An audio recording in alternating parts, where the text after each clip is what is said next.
నమస్కారం. నా ఈ ప్రయత్నం మీకు నచ్చినట్లయితే కనుక మన ఛానల్ని సబ్స్క్రైబ్ చేసుకొని పై జాబితాలోని మరిన్ని వీడియోలను చూడటం ద్వారా మీ నైపుణ్యాలను జ్ఞానాన్ని కూడా అభివృద్ధి చేసుకోవడానికి ప్రయత్నించండి. జై Hind.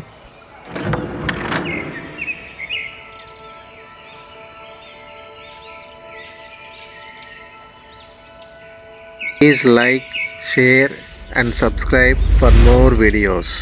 Thank you. Hello everyone, this is International Master Anna Rudolph and I'm here to help you master King and Pawn games. Now you might wonder why in the world I would want to record a video on this when there's plenty of material here on chess.com and you also might have learned it from endgame books. The reason is that I want you to fully understand these endgames. I want that you are 100% sure of them, even if you have just woken up, even if you have a few seconds on your clock. Why are they so important? Let me show you. What do you think about this endgame? Would you exchange rooks as white or would you move the rook away? How about this one after rook takes b5? Do you take back with the pawn or with the king? Is queen takes f8 a winning move here or a move that gives away the victory completely? Pawn endgames are the building blocks of every other endgame. Unless you are 100% sure about basic pawn endgame positions, you will not know the answer to these questions. But don't worry, we are here to learn. So I will show you a few tips and tricks on how can you be 100% sure all the time whether your position is winning or it's already a draw. Let's start with the first one. In this position, if you are not sure about this pawn endgame, then you will keep the rooks on the board. Let's say rook e2. Doesn't really matter where you place the rook. This position is a draw already. The only way to win this position is by taking on f6. That's the only winning move, because this pawn endgame is winning, but you must know how. King d2 would be the natural way of going towards the center, activating the king. But after king e5, king d3, king d5, black wins the opposition, and this is a draw. So why did I say that rook takes f6 is the only winning move and it's not winning? It's because after king takes f6, you must know one thing. T. No, I mean, not this T. T. The letter T. That's what I do. This is how I learned it when I was small and I still do it as an international master. Whenever there's a pawn endgame, I look for T's. I draw mentally a letter T. Now where's this T and why I'm talking about something nonsense?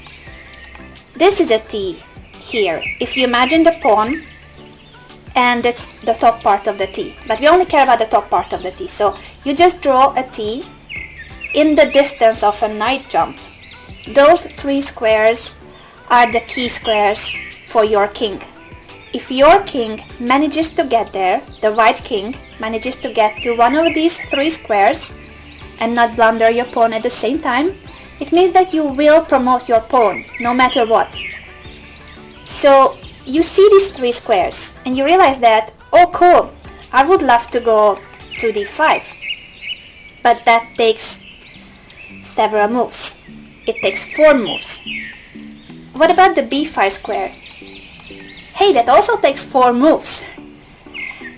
If you realize that it doesn't really matter whether your king is on d5 or b5, then of course you will head towards the square that is farther from the opponent's king. The black king can easily protect the d5 square, but it's very far from the b5 square. Maybe this sounds complicated, but let me show you what I mean. The winning move in this position is not king d2. King d2 is a draw. You have to go king c2. And doesn't matter that the black king tries to come as close as possible. You go king b4, threatening to get one of those squares, the critical squares. So he defends them. He doesn't let you go to the critical squares or key squares. But in this moment, you win the opposition. This is the opposition, you know that. You win the opposition And this is a Zugzwang. Black has to go. He doesn't want, but he cannot pass. He has to go, he has to sidestep, and you go the other way. This you already know, I'm sure about that. But in case you don't remember or you are not 100% sure, let's just repeat the same. Opposition, you win the opposition, the king has to go somewhere, you go the other way.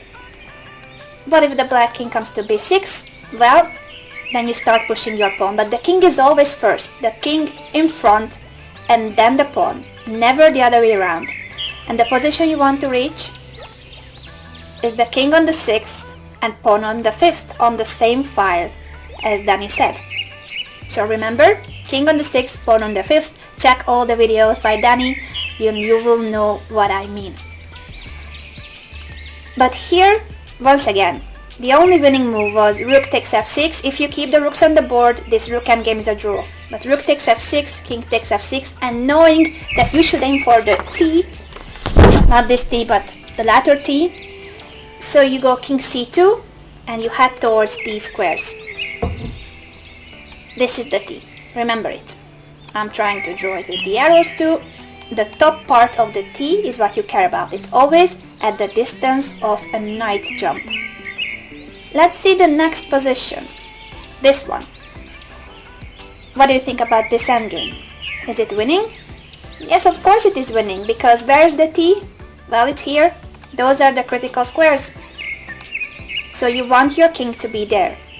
First you get there with the king, then you start pushing the pawn too, but always the king first. King d2, let's say, and if the opponent plays king d7, then you simply go king d3, king d6, king d4, you win the opposition, king c6, king c4, you win the opposition again, and now you outflank the opponent by playing king b5. This is basically the position we have just seen. It's slightly more tricky if the opponent knows distant opposition. So after king d2, he goes king d8. He places the king on the same color as your king. So when the kings approach, king d3, king d7, king d4, king d6, now he is winning the opposition.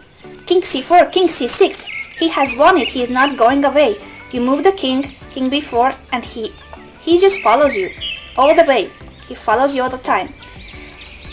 That's when waiting moves are very much needed. This pawn, luckily for us, is on c2. So you push this pawn to c3 and you tell the opponent, your turn. He has to sidestep, and there we are. The king is where it has to be. By the way, have you realized that when you push the pawn, so on c2, this is the t, that's where the king should be, the critical squares. Once you advance the pawn, the critical squares also advance. So careful about pushing the pawn, because the critical squares are going farther and farther from you. But luckily, as I said, it is black's turn here, it's Zugzwang, he has to move. No matter where he goes, we go the other way. So, yes, this is distant opposition, but thanks to our pawn, which is still on c2, we are winning. If in this position our pawn was already on c3, it would mean that this position is a draw. How about this rook takes b5 move that I have showed you? So black plays rook takes b5, and you need to know whether you capture with the king or with the pawn on b5. The correct answer is, you can pause the video if you want to think more, not king takes b5. King takes b5 is a draw. Immediately a draw, because rook pawns are different. There's no t here. No tea, no coffee, nothing. Rook pawns are pretty difficult, if not very difficult, to promote. You've got to get your king to either b8 or b7. Those are the key squares for a rook pawn.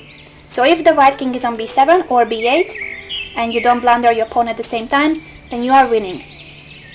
But the black king gets there. King d8 or king d7. And it doesn't matter that you are almost there on b7, he steps to c8, preventing you from going to b7, and the next move is king b8 and king a8. As a defender, you should head towards the corner. If you play After king takes b5, king d6, thinking that your king is active.